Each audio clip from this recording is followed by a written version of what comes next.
بسم اللہ الرحمن الرحیم۔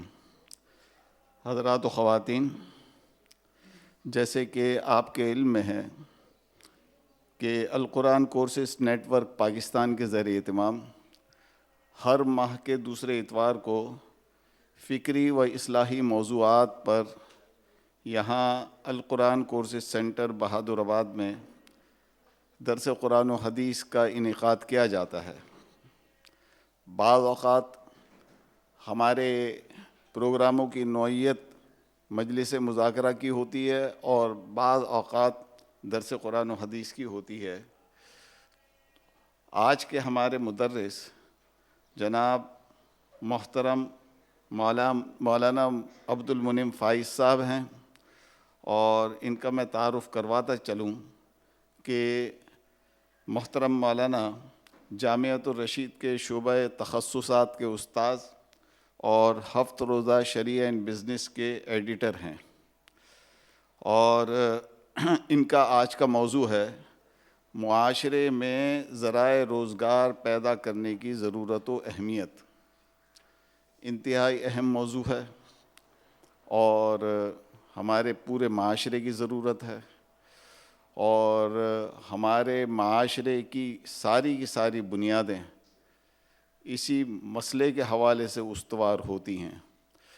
ہماری خوشحالی اور عدم خوشحالی کا دار و مدار سارا کا سارا اس حوالے سے ہی ہے کہ معاشرے کے اندر ذرائع روزگار کس نوع سے پیدا کیے گئے ہیں۔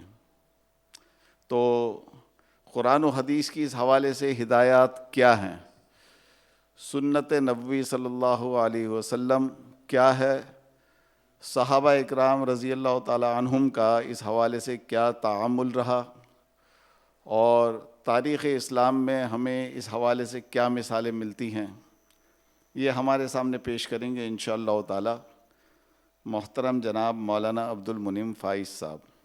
میں ان سے گزارش کروں گا کہ درس قرآن و حدیث کا آغاز فرمائیں۔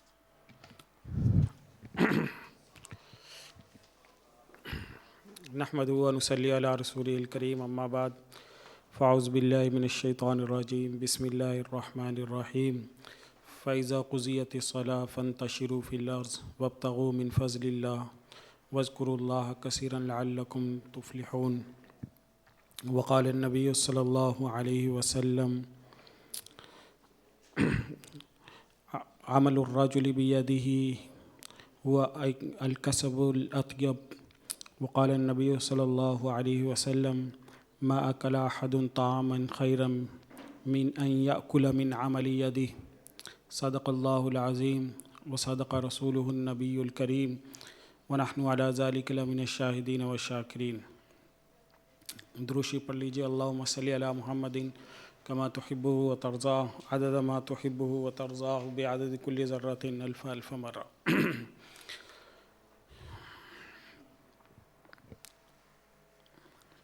حضور صلی اللہ علیہ وسلم نے جو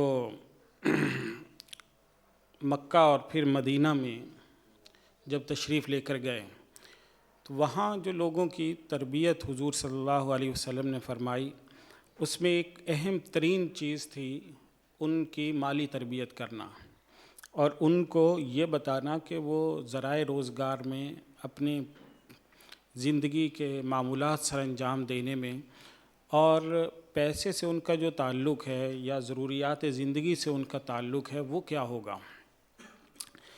اس سورہ جمعہ کی جو آیت میں نے آپ کے سامنے تلاوت کی ہے، اس آیت میں ایک بڑا اہم پیغام دیا جا رہا ہے، اور اللہ تعالیٰ نے اس میں مسلمانوں کو یہ بتایا ہے کہ تم نے جو اپنی عملی زندگی گزارنی ہے، اس عملی زندگی میں تمہیں رہنمائی کس طرح سے ملے گی۔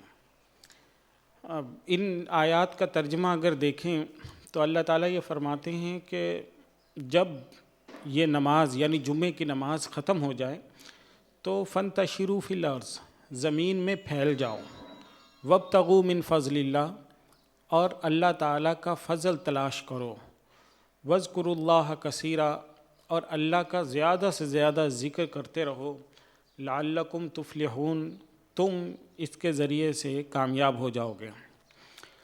اب اس آیت کے اندر دو چیزیں بنیادی طور پر بتائی گئی ہیں جو اصل میں آج ہمارا موضوع بھی ہیں.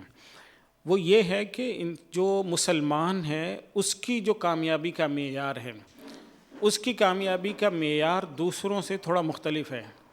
سب سے پہلے نمبر پہ مسلمان کی کامیابی کا ایک معیار یہ ہے کہ وہ اللہ کے حکموں کو تسلیم کرتا ہو، اللہ کی عبادت کرتا ہو، اللہ تعالیٰ نے جو جو چیزیں اس پر فرض کی ہیں ان کو ادا کرتا ہو. اور دوسرے نمبر پر انہی آیات سے یہ بھی پتہ چلتا ہے کہ ایک تو عبادات کرنی ہے، دوسرے نمبر پر اسے کچھ معاملات بھی سر انجام دینے ہیں. صرف عبادت کرتا رہے گا تو وہ کامیاب نہیں ہوگا. وابتغوا من فضل اللہ، اور اللہ کا فضل بھی تلاش کرتے رہو. یعنی یہ بھی عبادت ہے جس کو تم سمجھتے ہو کہ یہ دنیا داری ہے، یہ اصل میں دین داری ہے. یہ بھی اللہ کا حکم ہے کہ تم اللہ کی عبادت کرنے کے بعد گھر میں جا کے بیٹھو گے نہیں، اس کے بعد تم نے جا کر پھر مارکیٹ میں کام کرنا ہے. اسی سے پھر علماء نے یہ لکھا ہے کہ جو آدمی بھی دنیا میں کامیاب ہونا چاہتا ہے، یعنی کوئی بزنس مین ہے یا کوئی بھی کسی فیلڈ سے تعلق ہے اس کا، وہ اگر کامیاب ہونا چاہتا ہے تو پھر اس کو دو طرح کے کام کرنے ہوں گے. سب سے پہلا کام یہ ہے کہ اس کو کچھ عبادات کرنی ہوں گی، دوسرے نمبر پر اس سے کچھ اعمال کرنے ہوں گے، کچھ کام سر انجام دینے ہوں گے، کچھ محنت اور مشقت بھی کرنی ہوگی. اچھا، اس کو حضور صلی اللہ علیہ وسلم نے ایک اور حدیث کے اندر فرمایا اس کی وضاحت میں کہ لو تتوکلون علی اللہ حق توکلہ، اگر تم اللہ پر ویسا توکل کرو جیسا کرنا چاہیے تو اللہ تعالیٰ تمہیں کیسے لرزقتم، تو تمہیں رزق اس طرح سے دیا جائے گا کما یرزق الطیر، جس طرح سے پرندوں کو رزق ملتا ہے. تروح بطانا و تغدو خماسا، کہ وہ صبح کے وقت میں خالی پیٹ جاتے ہیں اور شام کے وقت میں جب وہ واپس لوٹتے ہیں تو ان کا پیٹ بھرا ہوا ہوتا ہے. یہ اب بظاہر تو اس سے یہ لگتا ہے کہ آدمی کو سارے کام چھوڑ کے بیٹھ جانا چاہیے، لیکن حضرت عمر رضی اللہ عنہ نے اس کی تشریح فرمائی ہے. حضرت عمر رضی اللہ تعالیٰ عنہ فرماتے ہیں کہ اس کا مطلب یہ نہیں ہے کہ تم سب کام چھوڑ کے بیٹھو گے، بلکہ اس کا مطلب یہ ہے کہ جس طرح پرندہ نکلتا ہے اور وہ اپنے گھونسلے میں بیٹھا نہیں رہتا، صبح ہوتے ہی سورج نکلنے سے پہلے ہی وہ وہاں سے اڑان بھرتا ہے اور کئی جگہوں پر، جنگلوں میں، فصلوں میں، کھانے پینے کی جگہوں پر خوراک کی تلاش میں وہ گھومنا شروع کرتا ہے. بالکل اسی طرح سے السماء لا تمطر ذهبا، آسمان سونا نہیں برساتا. آپ اپنے گھر میں بیٹھے رہیں گے، آپ پر رزق برسنا شروع ہو جائے گا، ایسا کوئی تصور اسلام میں نہیں ہے. بلکہ اس کا مطلب یہ ہے کہ جس طرح پرندہ خالی پیٹ نکلتا ہے تو صبح سویرے تم اللہ پر توکل کر کے اگر نکلو گے اور محنت مشقت کرو گے اور اللہ کی عبادت کرتے رہو گے تو اللہ تعالیٰ تمہیں بھوکا پیاسا نہیں رکھے گا. تو یہ ایک بنیادی چیز جو مسلمانوں کے اندر مسلمانوں کو بتائی گئی. اور حضور صلی اللہ علیہ وسلم کی جتنی حدیث ہے، کوئی ایک حدیث اس پر نہیں ہے جس میں حضور کے پاس کوئی پریشان آدمی آیا اور حضور صلی اللہ علیہ وسلم نے اسے فرمایا کہ کوئی کام کرنا نہیں ہے، تم ادھر بیٹھ جاؤ.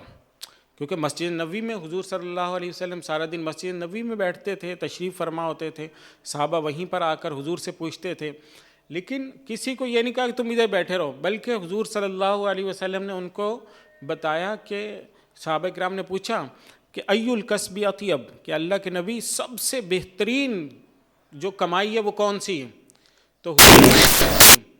تو